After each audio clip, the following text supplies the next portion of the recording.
समस्या आपल्याला काय यायची, समाजाला समस्याच मुलकाच्या आहेत त्या. पण त्यात बाबासाहेब आंबेडकरांचं आरक्षण दिल्यामुळं पण अजूनही समाजाला आपल्या वाईट टाकलं जाते. अजूनही आपल्या समाजाला जातीभेद पाळला जातोय. ही जातीभेदच आहे म्हणायचं. ही जातीभेद आहे ही जाणीवपूर्वक जाणीवपूर्वक विकासापासून वंचित ठेवलं जातं. वचन ठेवलं जात आहे, ठेवून राहते अजून सुद्धा ठेवून राहते. अजून सुद्धा ही जातीभेदच पाळणार आहे, अजून सुद्धा ठेवून राहते. बाबासाहेब आरक्षण एवढं देऊन सुद्धा आपल्या समाजातील काय नीतिगिरी करणार ती त्यांना ही फक्त त्यांचे ती टक्केवारीच आहे ती त्यांना मिळवण्यासाठी चालू आहे. ही काय समाजात कोणाला प्रगती करायची नाही, समाजाचा विकास होऊ द्यायचा नाही. की तर दिगंजी गावात सगळीकडे रस्ता येते, गटर आहे ती जागोजागी पेविंग ब्लॉक आहेत, सिमेंटचा रस्ता येतं, गटर आणि पॅक बंद रस्ता आहे, गटर आहे. आणि विशेष म्हणजे पॅक बंद. आणि हे आपली अवस्था जी आहे ती अशी आहे का?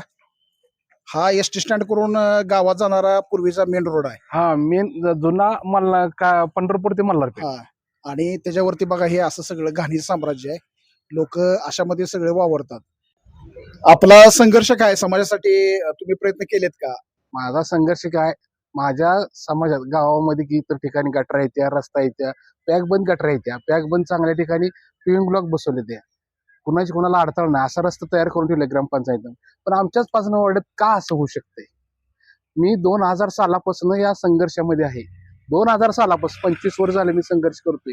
मी ग्रामपंचायत पासून ती मानवादी नवी दिल्ली राष्ट्रपती पंतप्रधानपर्यंत तक्रार केल्या आहेत त्या, पण ही एकाने दखल घेतली नाही. फक्त तहसीलदार कटारे साहेबांनी दखल तेवढी घेतली, कुठल्याही अधिकाऱ्यांनी दखल घेतली नाही.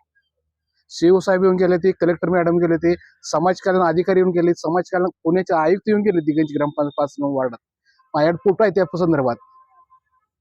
समाज कल्याण आयुक्त पुणे विभागीय आयुक्त येऊन गेले दिगंजी ग्रामपंचायतला भेट देऊन इथं की तुमच्या समाजात काय आहे ते वार्डात. स्वतः पुणे विभाग आयुक्त मला भेटून गेले, प्रभाकर साहेब देशमुख त्यावेळी. इथून मला भेटून माझ्याकडे फोटो आहे त्यांचं. पूर्वीचे समाज कल्याण अधिकारी मनीषसाहेब फुले. एवढ्या वर्षात तुम्हाला तुमच्या समाजाला न्याय मिळालेला नाही मिळालाच नाही. माझं वय 50 वय आहे, अजूनही समाजात गटर नाही, रस्ता नाही. आणि यालाही कारणीभूत आपली समाज लोक आहेत, बाहेरची कोणी लोक नाही. का तर आपल्या लोकांना आपली प्रगती समाजात करून घेता येत नाही. मी नाव कोणाला ठेवणार नाही, काय नाही, किंवा यात राजकारण कोणी करून. पण आपल्या जी दैनंदिन मूलभूत सुविधा आहे त्या आपल्याला मिळाल्या पाहिजे ना. डॉक्टर बाबासाहेबांनी काय सांगितलेलं आहे, आपल्या समाजाची प्रगती आपणच केली पाहिजे. आपल्या समाजाची प्रगती कोण करायला येणार नाही.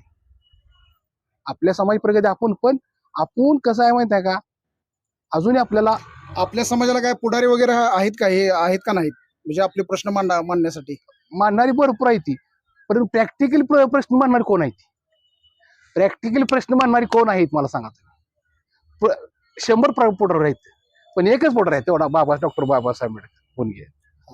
तेच आमच्या समाजाचा पुढारी आहे. आम्ही तो साहेबाला म्हणतो, साहेब तोच आहे, पुढारी बी आमचा तोच आहे, डॉक्टर बाबासाहेब आंबेडकर. माझ्या नसामसा शकतात डॉक्टर बाबासाहेब आंबेडकर आहे. अजूनही समाजाच्या लोकांनी आपल्या समाजाची प्रगती करावी. आपल्या कुणाच्या घरी कोणी जेवायला जाऊ शकत नाही, कुणाच्या घरी कोणाला काय मागू शकत नाही, पण आपल्या समाजाची मूलभूत सुविधा आहे त्या गटारी, रस्ता, वेळेवर पाणी. आज 8-8 दिवसातून पाणी येते, पाणी मिळत नाही नळाला. पण हे आपणच निवडून दिलेले हे सगळे बॉडी आहे. बोलणार कोणाला? तेरे बी चूप आणि मेरे बी चूप. बोलायचं कोणाला? तेरी बी चूप आणि मेरी बी चूप. काय आज मला सांगा, 50 वर्षानंतर अशी अवस्था आहे, तर पुढच्या पिढीला तुम्ही काय देणार आहे? आज येणाऱ्या इथून पुढे जे जन्मलेल्या मुलं आहेत, त्या आपली नातवंड, आपली मुलं, त्यांना तुम्ही संदेश काय देणार आहे? मला मी पांढरे कपडे घातले म्हणून मी पुढारी होऊ शकत नाही, मी 4 बुक शिकलो म्हणून पुढारी नाही. पण प्रॅक्टिकली तुम्ही समाजाची प्रगती झाली पाहिजे, प्रॅक्टिकली समाजाचा विकास झाला पाहिजे. कुणाच्या घरी तुम्ही 4 पोते धान्य देऊ नका, त्याला अन्न घालू नका, त्याला पण येणार जाणाऱ्या लोकांना सुविधा पाहिजे. येणार जाणाऱ्या मला सांगा, या दिगंजी 5 वार्डामध्ये एखादा मेलेला माणूस त्याला मैत ठेवायला जागा नाही, त्याला मैत उचलायला सुद्धा त्रास जाता येत होते. म्हणजे किती वेळा तर या रस्त्यावरून मैत पडलेल्या आहेत, मैत पडलेल्या ह्या रस्त्यावरून जाग्याला खांदा देताना माणसाच्या जाताना गटारीच पाणी पायात अडकते, सगळं घाणीच पाणी. तुम्हाला ही जी रस्ता असा आहे, दुसऱ्या काय काय अडचणी येतात आपल्याला? अडचणी म्हणजे काय, रस्ता गटार नसल्यामुळे अनेक अडचणी येतात. आजारी पडलेल्या माणसाला नेता येत नाही लवकर दवाखान्यात, आजारी पडलेल्या माणसाला अनेक अडचणी येते. आज मी म्हणजे आजारीच आहे ना, मला इथं रस्त्यानं जाता येत नाही, काय करणार? तुम्ही आजारी पडला, तुम्हाला काय झालं त्रास? त्रास काय आता मी पडलोय ना गटारावरून या गाडीवरून. हा.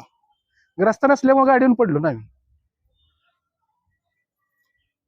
उद्यापासून संपूर्ण महाराष्ट्रामध्ये मुख्यमंत्री समृद्ध महाअभियान चालू होणार आहे. तर त्या अभियानामध्ये दिगंची ग्रामपंचायत सहभागी होणार आहे. अभिनंदन त्याबद्दल, अभिनंदन हा. चांगला आहे.